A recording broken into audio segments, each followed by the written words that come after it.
noches, ¿qué tal? ¿Cómo les va? ¿Cómo andan? Bienvenidos a una nueva edición de Moros y Cristianos. Fernando, ¿cómo ¿Qué te tal? va? ¿Todo bien? Bien, bien, por suerte. Bueno. En horario especial hoy nuevamente a la hora 20, en este caso estamos a las 20:03, nada más.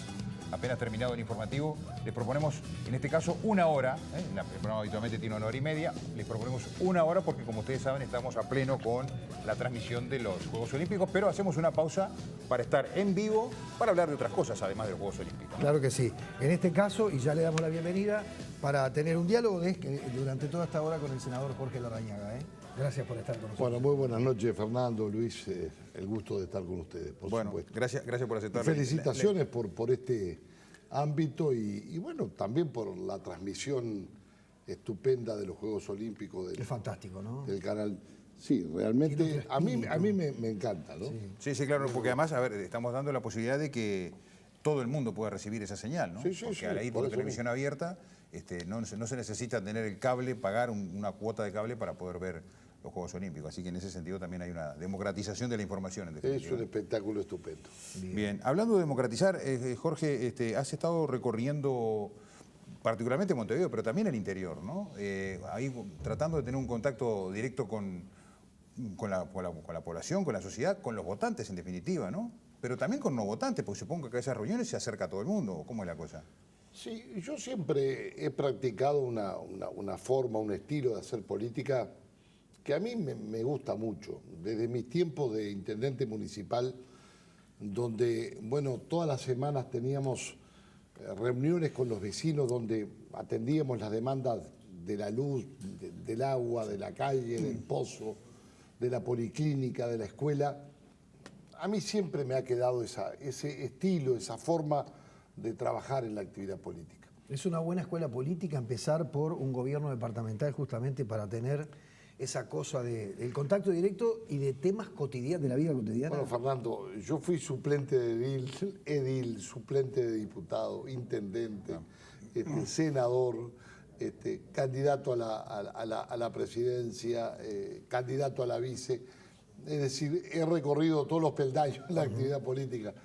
Pero como arrancaba Luis preguntando, esas reuniones con la gente en los barrios, en el interior del país, te enseña mucho, uno aprende, porque digo, a veces el escenario de la política y de los políticos es un escenario virtual, está acá arriba, y la gente está muchas veces reclamando acá abajo, y la agenda de los políticos a veces cabe en un pequeñito vaso, mientras que la agenda de la gente, bueno, son los problemas cotidianos de la seguridad, de la salud, de la enseñanza, de la calle, del ómnibus, en fin, de las cosas que son chicas para el mundo, pero grandes para los vecinos. Y a mí me gusta mucho esa forma de hacer juntos, de hacer política.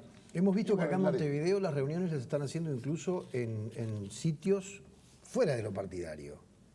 Supongo que será a propósito, es decir, de repente algún club social o deportivo, ese tipo de cosas. Eso permite que se acerque todo el mundo independientemente de su corazoncito político. Porque el tema no está solamente en procurar hablar con aquellos que están convencidos. Parece que también hay que hablar con gentes de otros partidos, incluso sin partido, para tener una interrelación que nos acerque a que la política le sirva a la gente y no a los políticos exclusivamente. Porque me parece que ese ha sido siempre el desafío. Los problemas de la gente no tienen color político ni partidario. Yo me harté, y no me voy a hartar jamás de expresarlo, vaya la contradicción. Creo que ahí está la posibilidad de progresar.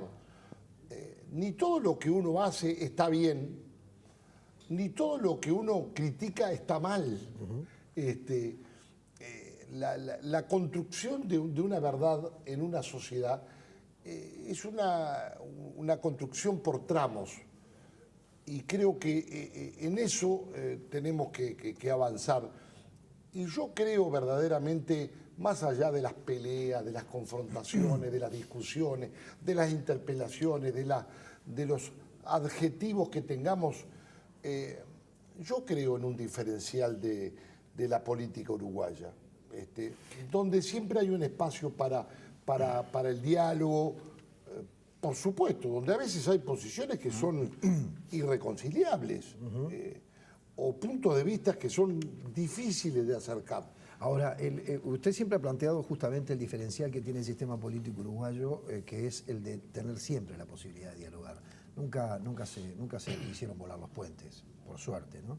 De todas formas, el domingo, en el acto conmemorativo de los 180 años, el sábado, de los 180 años del Partido Nacional, usted utilizó una expresión realmente dura, que si realmente es así, es natural que un opositor utilice una expresión de esa naturaleza, pero también lo escuchamos y decimos, ¿esto será así lo que dice Larrañaga? Que este gobierno está empachado de poder. Bueno, yo por supuesto que lo dije y Sí. me hago cargo. Y me parece que en buena medida es así, porque se ha tenido todo, poder, mayorías parlamentarias, recursos económicos, y siento, y mucha gente siente, no solamente de mi partido, sino colorados, independientes, incluso muchísimos frentistas, que se ha fracasado en algunas políticas. Por ejemplo, educación. A veces es costumbre ponerle nota buena o mala a un gobierno por la buena o mala educación que imparta desde el ámbito público. Y creo que ahí hay enormes carencias. Y creo también, es una opinión, no quiere decir de que sea dueño de la verdad, por favor, que se han empachado de poder porque el gobierno se comió al partido. Y el gobierno tiene que administrar en una suerte de discusión muy compleja los disensos que la fuerza política tiene y las diferencias que la fuerza política tiene. Entonces entra en un contradictorio, donde también decimos que la administración económica de las finanzas públicas que ha correspondido al hoy ministro de Economía Astori, porque fue ministro de Economía del primer gobierno de Vázquez, después fue vicepresidente de la República, pero principal conductor del área económica en el gobierno de Mujica y ahora finalmente de vuelta ministro de Economía. Bueno, también lo dije en forma dura, que recauda como neoliberal y gasta como populista, porque llenaron todos los espacios fiscales y al cabo de todos estos años donde la economía creció 79%, tenemos 2.000 millones de dólares de déficit, 4.3% del producto. Quedó claro en la interpelación, más allá de que obviamente Astori es una persona que domina una explicación didáctica desde el punto de vista de la política económica. Pero no te convenció esa explicación. No me convenció porque no puede convencerme quien ha tenido un crecimiento de esa magnitud en la economía del país y terminamos con un déficit de 4.3% del producto, cuando arrancó el gobierno con 1.9%. Y me parece que además se acentuó la mala administración en los últimos 5 años, donde es evidente que desde el punto de vista de las empresas públicas se entró en una carrera del gasto, donde si uno observa la meta que se tenía y en definitiva el resultado, el déficit, hay un desfasaje enorme, fundamentalmente en los años preelectorales. En la situación de ANCAP, por ejemplo, que seguramente está en el centro de esta referencia que usted acaba de hacer, ¿está pura y exclusivamente así la explicación del déficit? No, por supuesto que no. No está solamente en ANCAP, pero es uno de los componentes, porque si en una empresa pública se arroja un resultado de pérdidas de más de 900 millones de dólares, sin contar la deuda con la DGI, bueno, y si tomamos en cuenta que el ajuste fiscal reconocido por el gobierno, al cual le llama consolidación fiscal, involucra 460 millones de dólares, bueno, ahí estamos hablando de la magnitud. casi que 2 puntos del producto. ¿Y hay lugares de donde sacar? Porque Mire, en realidad yo- me gustaría que usted desglosara ese concepto que está muy bueno, además Mirá, una contraposición de ideas. mirá, bastante Fernando, buena. Eso de recaudar como neoliberal y gastar como progresista. ¿Qué es recaudar como neoliberal? Bueno, poner una política de ajuste al trabajo, una política impositiva de ajuste al trabajo, una política que en términos de la rendición de cuentas, ¿cuáles son los sectores en donde se ajusta? El trabajo y la educación. Esa es la realidad. Le busquen la vuelta que le busquen, porque a mí no me convence que un porcentaje amplísimo no es tocado por la reforma tributaria, porque, bueno, eso es una explicación también mirada del otro punto de vista, que hay un porcentaje altísimo de la población económicamente activa que gana muy poco. Los pobres, exactamente. Esa es la Los que realidad. los que ganan- Tampoco me resulta buena la explicación de decir que es clase media a partir de ingresos que superen los 35.000 pesos, como lo dijo en la interpelación. Si una familia el esposo, la esposa, 2 hijos, tienen ingresos de 35.000 pesos, son considerados clase media, me parece que no da ese tema. Entonces, a través de las deducciones, a través del incremento de tasas, se le pega también un importante peso en el marco impositivo al trabajo, Sí, en un momento complejo, ¿no? El senador Agassi, hablando de esto el otro día, dijo que en las propuestas que había hecho la fórmula presidencial nacionalista en la última campaña electoral, en las propuestas de incremento del gasto en realidad, había mucho más gasto que lo que estaba planteando el gobierno en el crecimiento que se ha generado ahora. Bueno, que si se hubiera aplicado en ese momento... Las propuestas, Luis, de un partido que fue a la elección y perdió, perdió. El tema es que hay que analizar las propuestas del candidato que resultó triunfante y que ahora está gobernando. Y no hay que olvidarse que Vázquez y Astori prometieron que no iban a poner más impuestos. Fue contundente eso. Sí, sí. Lo siguió manteniendo el ministro Astori el año pasado cuando concurrió al Senado de la República convocado por el Partido Nacional y dijo no vamos a poner más impuestos. Un año después la realidad es otra. Ahora, Jorge, cuando yo lo escucho, vuelvo a lo mismo, cuando lo escucho a usted decir que el gobierno recauda como neoliberal, lo primero que tiendo a pensar, esto es muy subjetivo, por supuesto, como todo. No es subjetivo, Fernando. No, lo que yo le voy a plantear es subjetivo. Lo primero que tiendo a pensar, tiene razón la Larrañaga, tiene razón, no toca el capital este gobierno, no lo quiere tocar.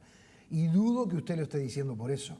¿O me equivoco? No, pero también está tocando al capital, porque cuando vos analizás el IRAE, las modificaciones vía de decreto del 1 de diciembre del año pasado, eliminaron el ajuste por inflación.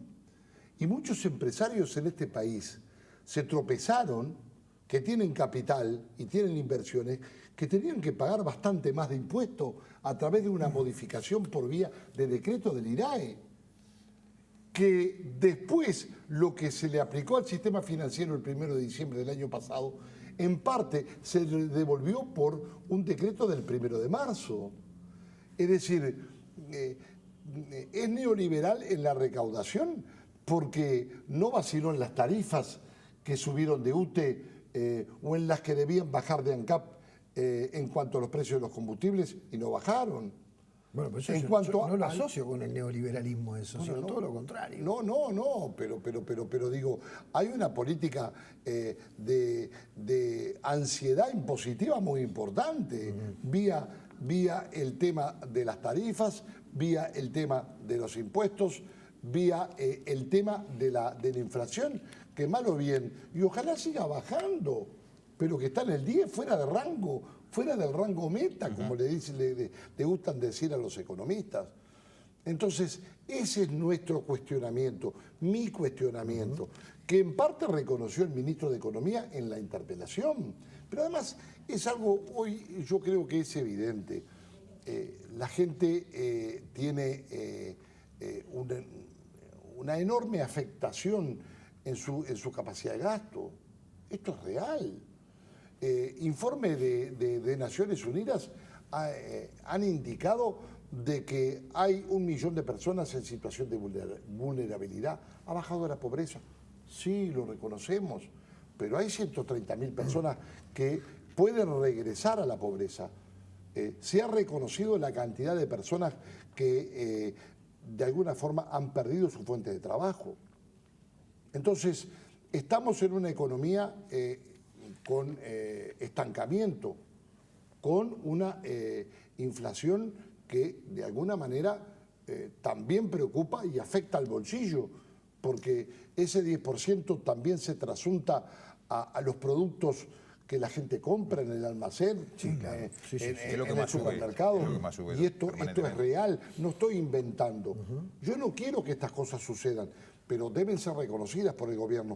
Pero se gastó manirrotamente, para utilizar una expresión media compleja, fue llenando los espacios fiscales y generando un incremento de gasto muy importante. Ahora, Jorge, en esos encuentros con la gente te pregunta por el tema económico o está preocupada por otras cosas que le duelen más directamente? Porque esto parece, de esa agenda que vos decís, la preocupación va por acá arriba, los políticos están preocupados por esto, discuten con los ministros, pero la gente está preocupada por otra cosa. La gente está preocupada por el tema de la seguridad. Seguramente por el trabajo sí, porque si se queda sin trabajo... La gente está preocupada por el tema de la salud. La gente está preocupada por el tema de las jubilaciones bajas. La gente empezamos a notar en los últimos tiempos en las reuniones que el trabajo empieza también a tener, o el salario empieza a tener también un espacio de preocupación en la gente. En lo que por lo menos la gente cuando nos pregunta, nos señala ese tipo de preocupaciones. Es decir, esa es la agenda de la gente. Después, muchas veces viene una agenda de la política y de los políticos que termina siendo virtual. Y yo creo que hay que buscar respuestas que centren en la preocupación de la gente.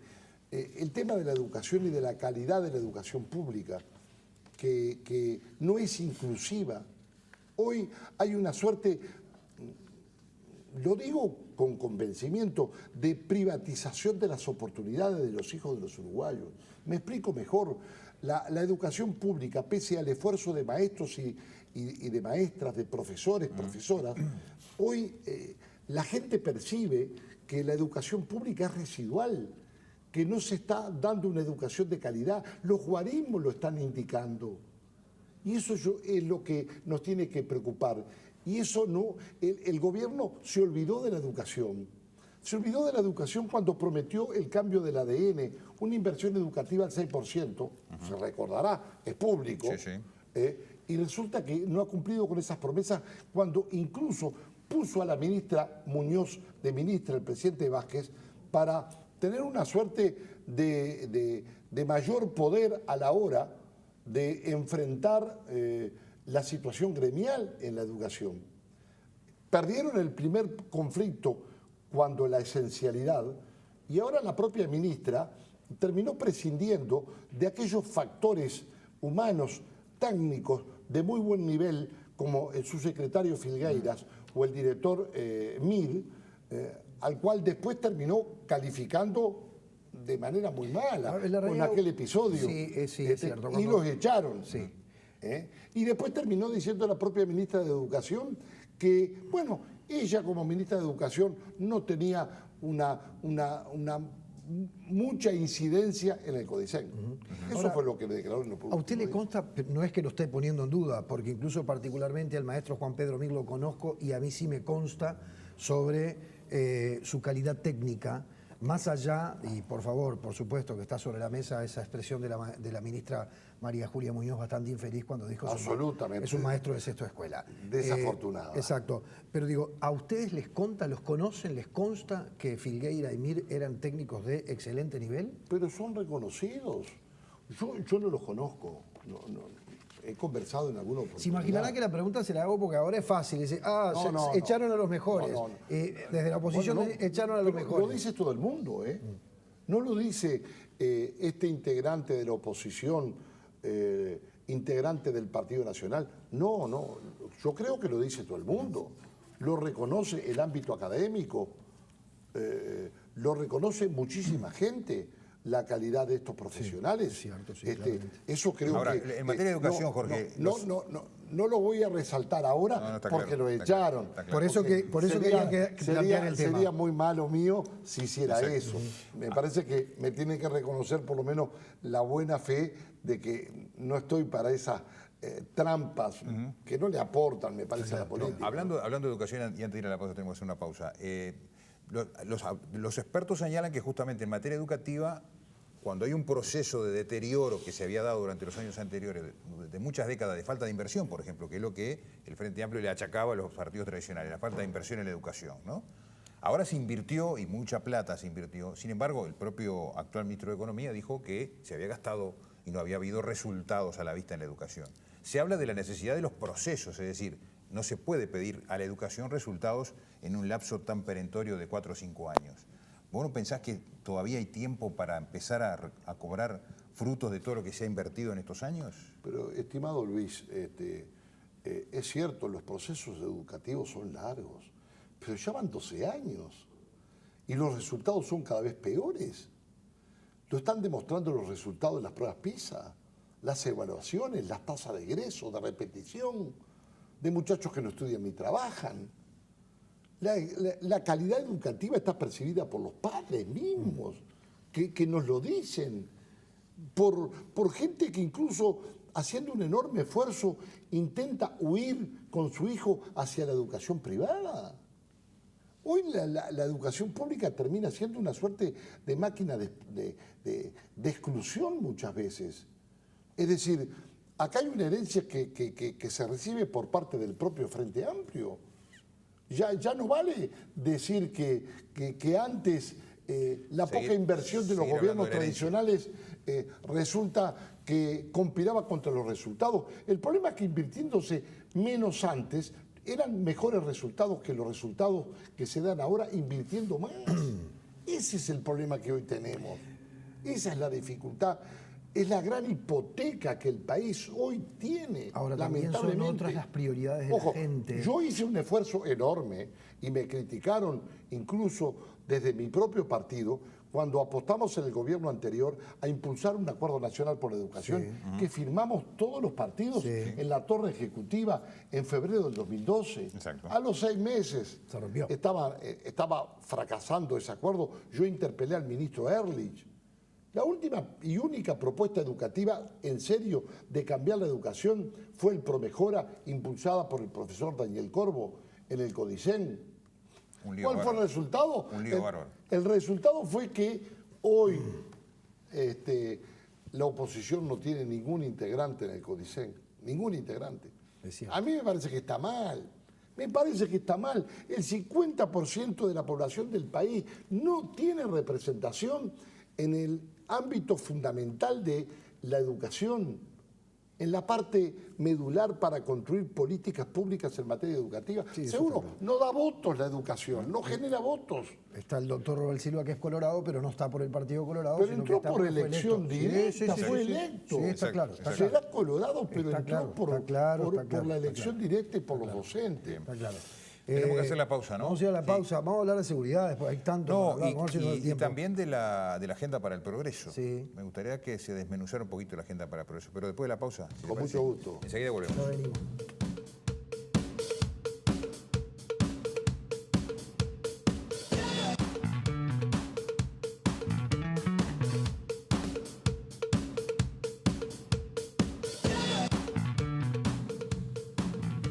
Bueno, habíamos dicho de hablar de la Agenda para el Progreso, que es un tema que lanzaste como propuesta, como planteo de discusión, y pensando un poco mal, nosotros dijimos, ¿la Agenda para el Progreso tiene un paralelismo con la concertación? No, para nada. Nada que ver.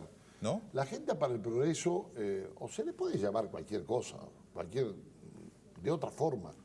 La Agenda para el Progreso pretende aunar voluntades por encima de los partidos políticos para concertar políticas públicas.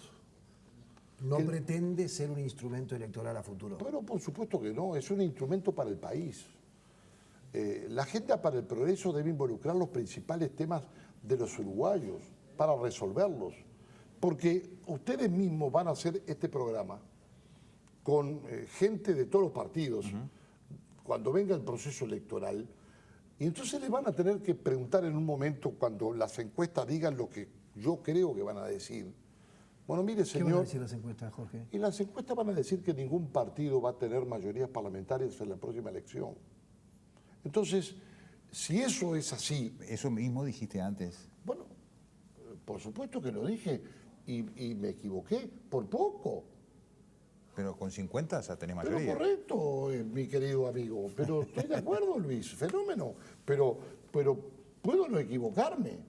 Hoy todo el mundo está expresando, sintiendo, de que después de 3 periodos donde la gente,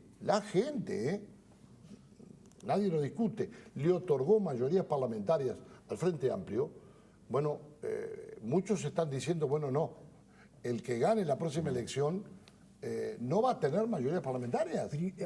No va a tener mayoría. ¿Y eso es bueno o es malo? Yo creo que va a ser bueno, porque va a obligar precisamente a tener una agenda para el progreso. Pero si usted fuese gobierno durante el próximo periodo, ¿no le gustaría contar con mayoría parlamentaria? Porque hace ya bastante tiempo que se le escucha a los políticos decir es demasiado poder. No me desespera el Entonces, tema. Entonces, no me imagino a Larrañaga, a la calle Pou, a Mieres diciendo vótenme, pero no tanto, porque si no me van a dar mayoría parlamentaria. Fernando, no nos vayamos a los extremos. Ni seas pícaro en la pregunta. Porque está bien, si pretendo ganar, ojalá pueda ganar con mayorías parlamentarias. Pero la realidad puede indicar otra cosa, que la gente definitivamente diga que alguien gane o que los partidos que pasen a la segunda vuelta electoral ninguno tenga mayoría parlamentaria en la primera. Por lo tanto, ustedes le van a tener que preguntar a los que se sienten acá y estén en esa perspectiva, señores, ¿con quién va a formar mayorías parlamentarias? Se lo tendrá que hacer al candidato único del Frente Amplio y se lo tendrá que hacer al candidato único del partido que sea adversario del Frente Amplio y que pasen a la segunda vuelta. Y yo creo que eso va a ser vital. Entonces, por eso, anticipándome a esa realidad, me parece que una agenda para el progreso en donde he hablado con gente, por supuesto, de mi partido, del Partido Colorado, Partido Independiente, del sector de Novik, Unidad Popular, y digo, me parece, y seguramente también podría hablar con sectores del Frente Amplio, que yo creo pero que... seguramente no van a querer. Bueno, pero la necesidad tiene cara de hereje. Si en definitiva no se tiene mayoría parlamentaria, fíjese lo que está pasando en España. Sí. 2 elecciones y no han podido formar gobierno. Entonces, ahora la necesidad va a hacer que el diálogo sea fundamental.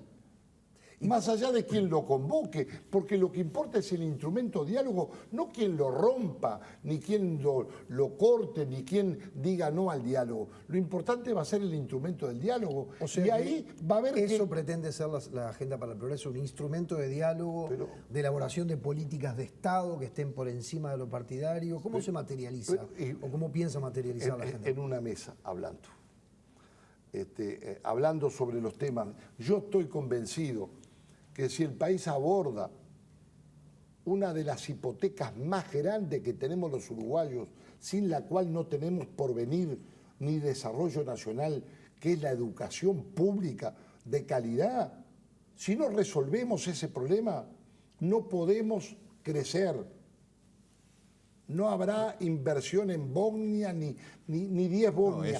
Si no tenemos educación de calidad, no tendremos libertad en nuestros muchachos, en nuestros gurises.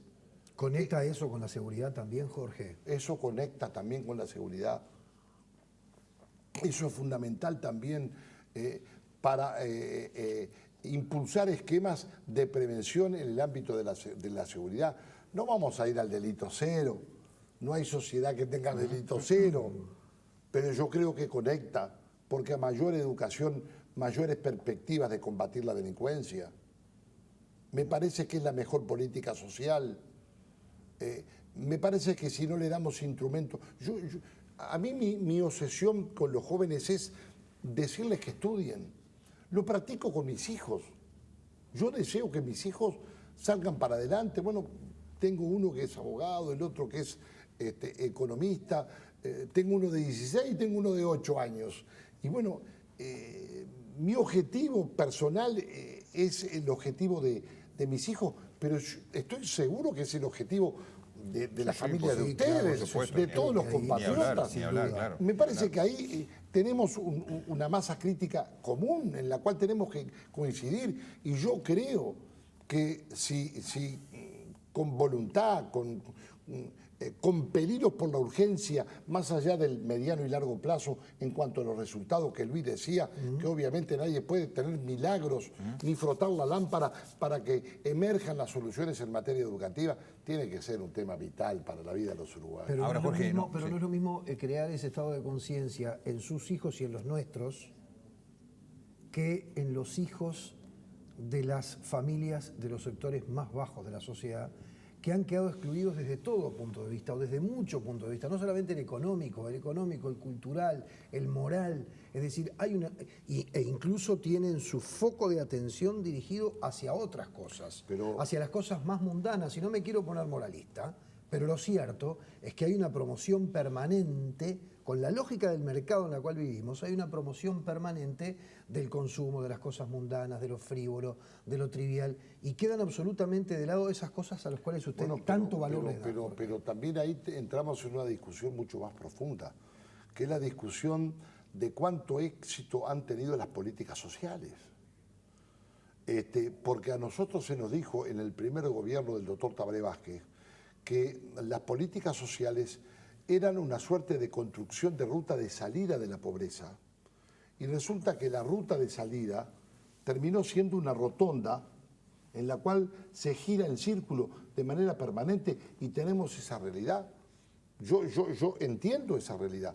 Es una realidad que parte también de un quiebre de la familia, de una ruptura de un sistema de valores, de falta de respeto, de hijos con padres, de alumnos con profesores, de vecinos con la autoridad, que yo creo que es un problema de sociedad y que pase en otras partes del mundo, bueno, no es un consuelo para que justifiquemos que pase en la nuestra, pero a pocas cuadras de acá tenemos asentamientos marginales que, pese al crecimiento de la economía, no han podido ser mitigados.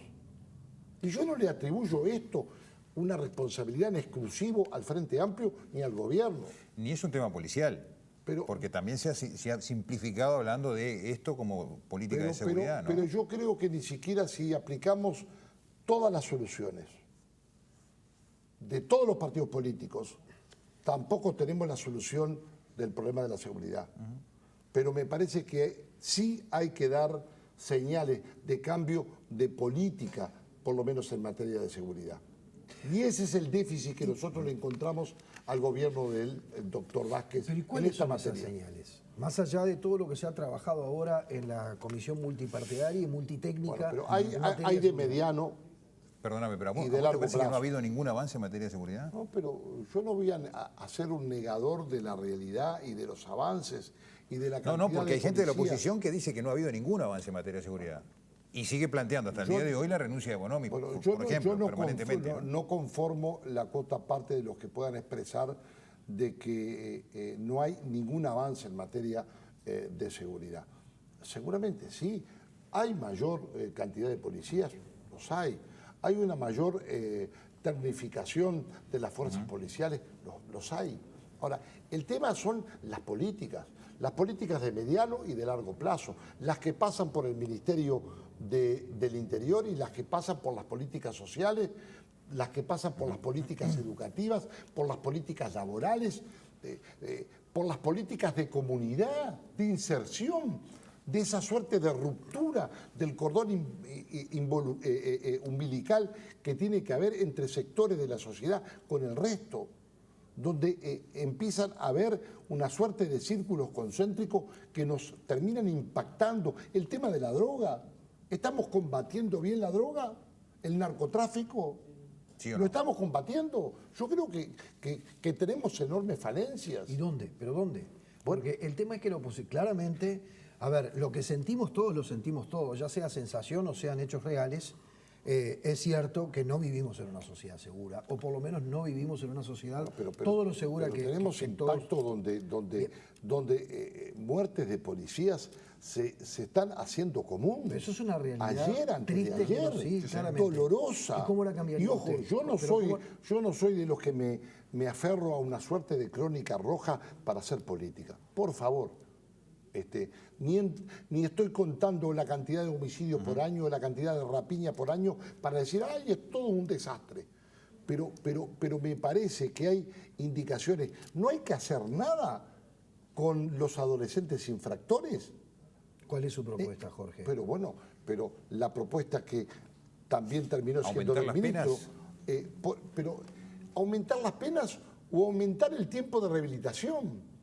Porque yo te pregunto, Luis, ¿es suficiente 5 años como máximo para aquellos adolescentes que cometen infracciones gravísimas? Depende de la calidad de Claro, pero ahí te entra un Bueno. menor de 17 años y 11 meses y tenés 5 años, lo tenés 5 años conviviendo con menores, haciéndole cumplir una pena cuando el tipo ya tiene más de 18 años. Pero habrá que, bueno, pero tendremos que separar Pero está bien, unas la realidad, unos adolescentes de otros, porque obviamente no es igual, pero para eso se invirtió en el tema del CIRPA, en el tema del INISA, para eso están las inversiones que en su momento se pidieron para la construcción de establecimientos especializados en la materia. Pero, Jorge, el problema son los resultados. imaginemos que su propuesta y la de muchos, de que sean más cantidad los años durante los cuales se transita. Es una de las propuestas. Bueno, perfecto. Es Pero una suponemos de las que propuestas. todos están de acuerdo y eso se transforma en ley y pasa a ser así.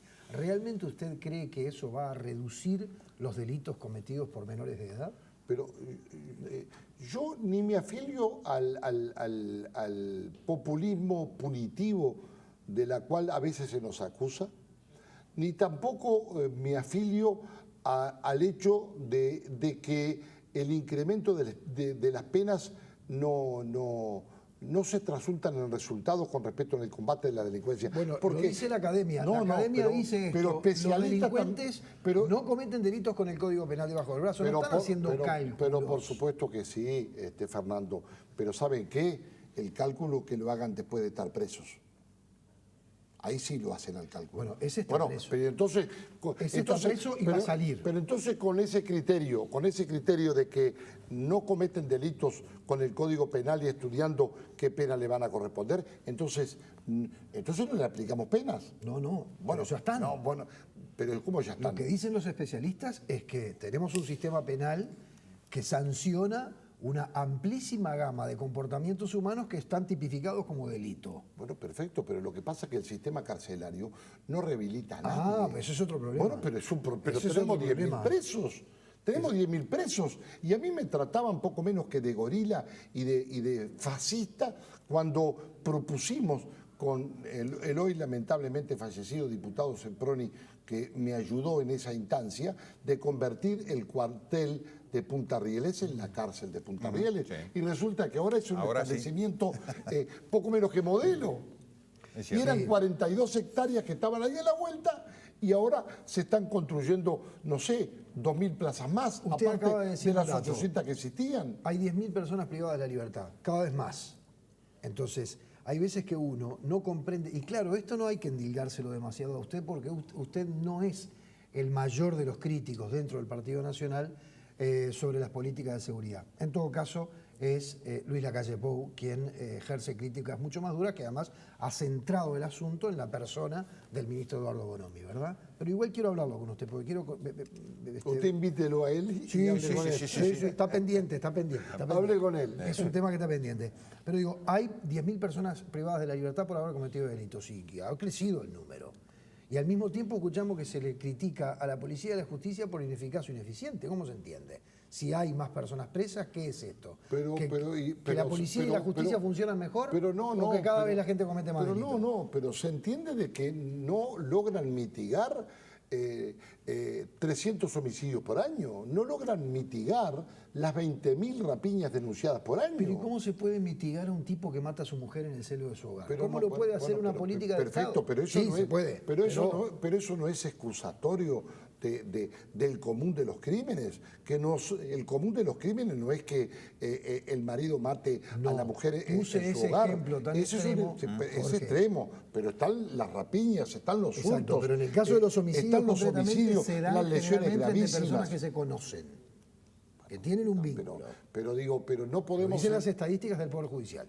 que Que la mayoría de los homicidios tienen lugar entre personas que se conocen y que tienen un vínculo que podrá ser comercial, yo no sé si la afectivo. mayoría de los homicidios que se cometen por año se da entre personas que se conocen.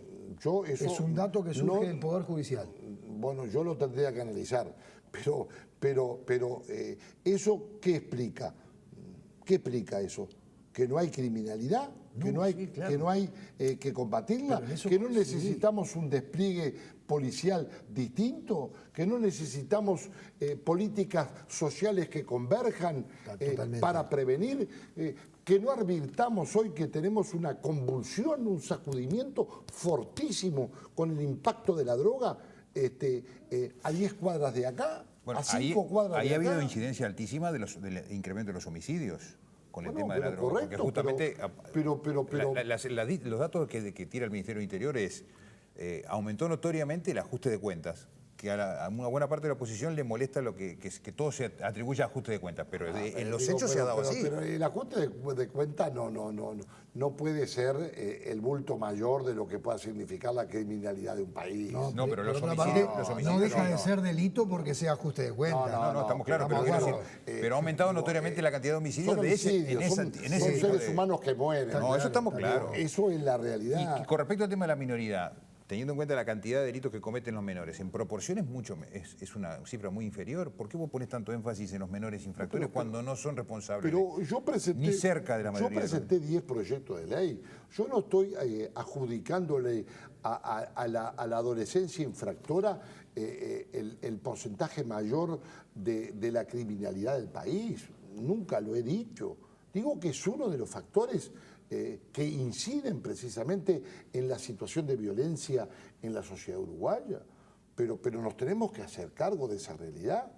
Yo lo que creo es que muchas cosas están fallando, porque si tenemos una sociedad más violenta, en tiempos que la economía ha crecido, pero que a su vez los guarismos de la educación son cada vez más deficientes, me parece que están fallando las políticas públicas.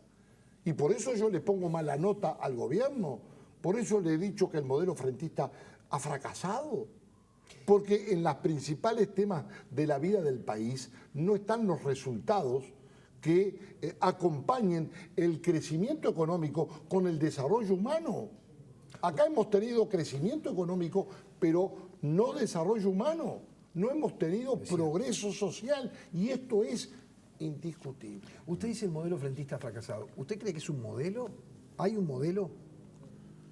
Mire, Un modelo es una cosa sistematizada, aplicada de manera un modelo preelaborada. aún con situaciones de una suerte de discusión interna enorme, donde el modelo puede ser un modelo errático. El hecho de que sea un modelo no significa que sea algo perfecto. No. Un modelo también es una línea muchas veces errática y contradictoria de lo que puede ser el rumbo del accionar de un conjunto humano. Bueno. Y esto me parece que se da. Un gobierno que ha ido zigzagueando con la primera y marcha atrás. O sea, no es un modelo progresista versus un modelo conservador, como se planteó en algún momento. Pero eso es lo que la izquierda ha querido venderle al país.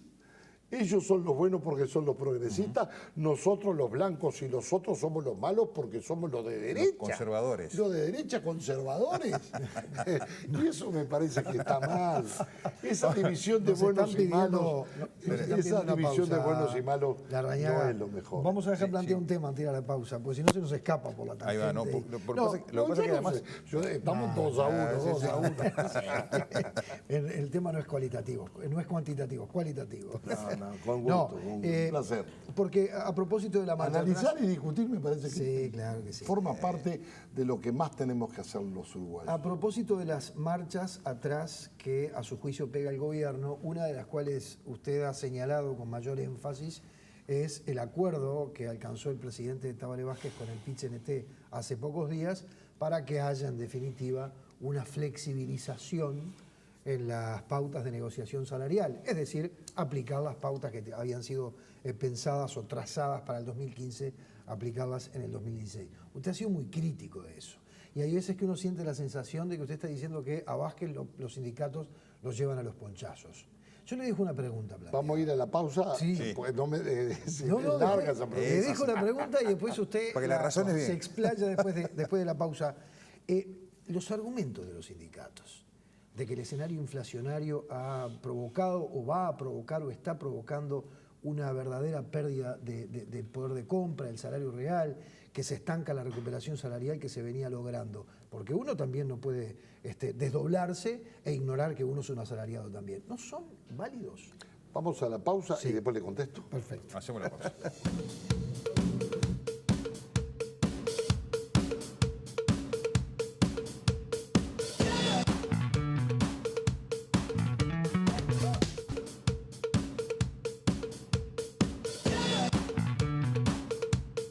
Bueno, estaba planteada la pregunta, así que, senador Larrañaga, adelante. Bueno, la contestación no es fácil, ¿no? Porque ¿a quién le contesto? ¿Al Poder Ejecutivo de ahora o al Poder Ejecutivo del Consejo de Ministros del 8 de julio, donde ratificaban la pauta salarial? Vamos a entendernos, porque hay que contestarle el impacto de la inflación sobre el salario al PIT-CNT o la negación de ese suceso que hace el ministro Astori diciendo de que no afecta la situación económica de la inflación con respecto al salario. Pero yo creo que el propio doctor Vázquez, presidente de la República, se niega a sí mismo cuando le enmienda la plana a la unanimidad del Consejo de Ministros de la primera semana de julio, cuando ratificaron la pauta salarial del 2016. Pero no le da después una viene, chance. después viene ¿No el lío. piensa que de repente entendió los argumentos de los trabajadores y dejó las cuestiones políticas de lado, las rigideces de la política de lado? No le doy ese beneficio de duda porque estoy persuadido de que aquí hay una suerte de negociación parafiscal donde se arma todo el escenario de enfrentamiento entre el presidente de la República con el PIT-CNT, la carta de disculpas del PIT-CNT, la reunión del PIT-CNT con el presidente de la República, el periodo de reflexión, y resulta que después viene la marcha atrás del presidente Vázquez con respecto a la aplicación de la pauta salarial 2016, resignándola para la aplicación de la pauta salarial 2015. Pero lo quiero llevar ahí, al tema de fondo, Jorge. Usted me está hablando de temas de formas. El tema de fondo. Está bien defender el salario de la gente. Todos queremos defender el salario. Aquí no hay progresistas y conservadores. ¿Quién no quiere que la gente gane más? Todos quieren que la gente gane más. Porque eso es la sociedad del progreso, para estimular el consumo, el ahorro y la inversión y la dinamización de la actividad económica del país. El problema es que estamos en una situación de estancamiento. El problema es que se han perdido miles de puestos de trabajo, y esto lo reconoció el propio ministro de Economía. Entonces, el problema, según lo expresan los propios economistas independientes, es que esta flexibilización de la pauta salarial puede terminar conspirando contra no ya el incremento de salario, sino contra el trabajo. Eso no es una falsa oposición. No es. Hicimos un programa especial sobre ese tema. Pero incluso no va a haber aumento salarial. Lo que está pidiendo el PIT-CNT es empatar ni siquiera ganar, está pidiendo no perder, que son cosas diferentes. No, pero hay incremento de 1,5 puntos según las franjas. Pero no, con, con la inflación de 10, ¿no? No, pero hay un incremento de 1,5 puntos. Claro, pero con una inflación de 8, tomando una inflación de 8, un 1,5, ¿no llegas a cubrir la inflación? Digo, yo lo que creo ni siquiera estás es empatando. Que es un mensaje contradictorio.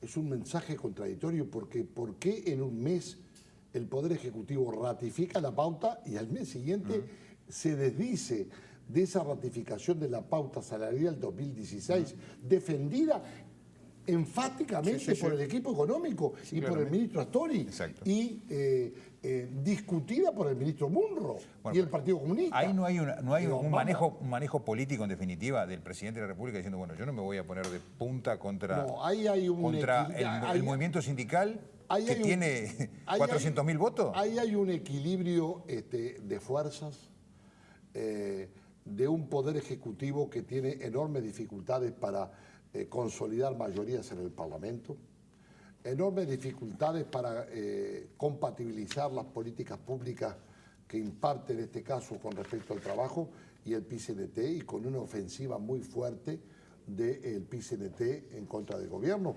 Porque recuérdese lo que motivó el enojo del presidente Vázquez, fue la suerte de amenaza de una mayor beligerancia en lo que hace a la conflictividad salarial. Lo que más le molestó fue que se le dijera gobierno neoliberal.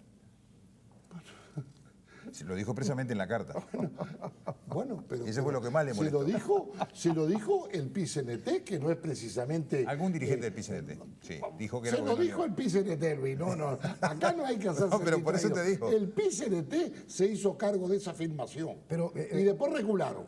Vamos a ser claros. Pero vuelvo a lo mismo, porque vuelvo a darle valor a la argumentación de los yo lo que creo es que hay que tener... esta lógica, Sí, a darle valor a la argumentación sólida de los trabajadores y, por lo tanto, a la reflexión y al cambio de decisión de un hombre que tiene que tomar, que es el presidente de la República. Humanamente me parece comprensible. Si no le tengo que preguntar a usted, Jorge, ¿dónde quedó aquel se terminó para mí de aquella noche de octubre de 2014? Y todo el mundo humanamente comprendió... Bueno, pero yo no dije que me iba de la política. No, está bien, pero se terminó para mí... del pasado. Se terminó para mí, es la última vez que subo la escalera del directorio del Partido Nacional. No lo he vuelto a hacer y estoy combatiendo en la actividad política desde mi partido como senador de la República. Yo lo que digo es que hay que mirar con atención la situación económica. Yo no soy un especialista, pero los especialistas expresan claramente que este cambio de pauta puede terminar yendo contra el trabajo mismo. Así ha sido alertado por los economistas. Los economistas de corte neoliberal. No, por economistas independientes. No, son todos neoliberales los que opinan así. No, pero mire que hicimos un programa especial sobre ese tema con dos economistas. Nombres, porque no quiero a prestigiosos profesionales señalarlos, invocarlos para favorecer mi posición. Yo estoy hablando desde el punto de vista de la realidad. El trabajo, las fuentes de trabajo no se inventan por arte de magia. Tiene que haber empresarios que inviertan para haber trabajo. Yo lo que no quiero es que la pauta de ajuste para los empresarios termine siendo la fuente de trabajo. La fuente de trabajo que se pierdan, porque de algún lado sale la rentabilidad. Y aquí se ha castigado también cambiando las reglas de juego para la empresa, que puede terminar afectando al trabajador, las modificaciones del IRAE, el ajuste por inflación, lo que viene en la rendición de cuentas, la distribución, la aplicación del 7% a la distribución de utilidades. Es decir, hay un combo en el ajuste fiscal Astori de un punto del producto, que él dice que es un punto del producto.